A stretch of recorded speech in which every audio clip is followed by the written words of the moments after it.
What's up, guys? Welcome back to the Hoop Portal. College basketball is just about 100 days away, and the NCAA is heavily considering expanding the NCAA tournament.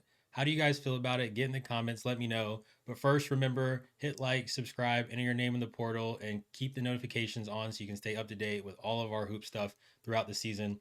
But today, we're going to go over three main points that if you are going to expand the tournament, what this should look like. The first thing, what you need to consider is that this is the biggest separation between high major college teams and low major college teams in history due to NIL, transfer portal, revenue shares, NIL go overlooking all of the things that are going on in transfers.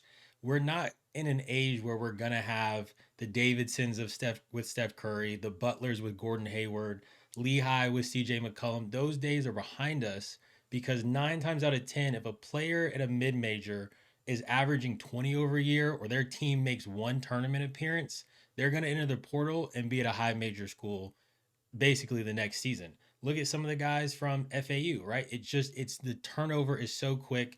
On top of that, you have to build those programs up. Coaches don't stay anymore. If a coach gets one appearance in the tournament or they have one or two good years at a mid major, they're gone and taking another high major job. So this idea that these mid major schools really have a shot to compete with these high majors, they don't have the money. The transfer portal is killing them, and they don't get the revenue shares that these power conferences are getting from these TV contracts. So to believe that this is going to, if we expand the tournament from 68 to let's just say 76 teams, to think that this is going to be better is honestly quite laughable.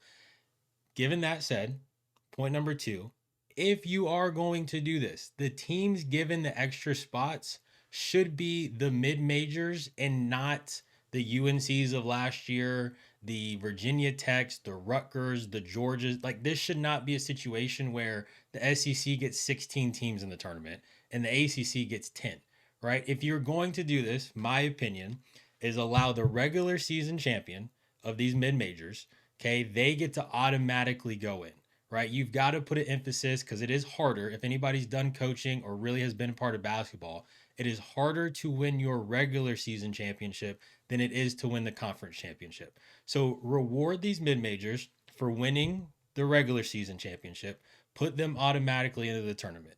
Maybe no plan, however it is you want to do it, I don't know. And if you take the teams that maybe were third or fourth in the conference, one all the way through their conference tournament and get in. If there's a group of those teams, allow them to go into a play in to see who actually gets the final spot. But in a situation right now where the regular season teams aren't rewarded for winning it, you're really only rewarded for winning 3 games or 4 games in 4 days. And most of these mid majors are going to be only 2 or 3 games. And like take the MAC, for example, you have to be within the top 8 to qualify for the tournament in the MAC conference.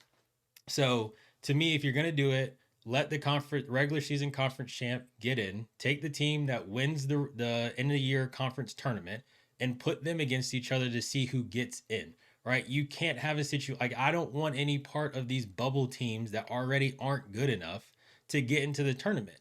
And we're right now to bubble where it's 4 teams basically get in and there's 16 on the bubble, 4 or 8, and most teams play their way out of the tournament than teams play their way in. But if you extend this bubble to 26 to 30 teams and 16, 18, 20 of them are getting in, every power conference team just about is going to get in the tournament, which takes us to the third and final point. College sports does not need participation trophies. It means something to make the NCAA tournament. It means something to make a run in the NCAA tournament.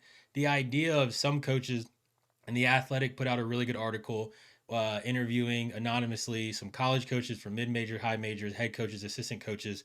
I'll link that in the description if you guys want to check that out.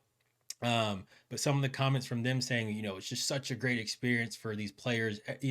We want as many people as possible to get in. That's not what sport is about. There's winners and losers. And if that's the case, just give everybody a trophy, give them all money, and then be done with it. Right? You're going to completely eliminate the meaning of any of the regular season. You're going to eliminate some of the meaning of the conference tournaments. And over the last few years, check the ratings. College basketball is going down, right? If you do this, you are going to completely eliminate the regular season meaning anything, right? And it's just going to be one big participation trophy and you're gonna kill the traditions. You're gonna kill the meaningness of college basketball. And for I don't know how old some of you guys are watching this, but for me, like I'm a hoop junkie. I love to watch it. I love college sports. I love college basketball through the entire regular season and in the tournament. But if the games don't mean anything, it's a lot harder to get into it. And I'm not in this, I don't want to put myself in a situation where I know we're just doing this to make more money, but we're going to remove the integrity of the game and what most of us grew up absolutely loving and getting to see our team make the tournament.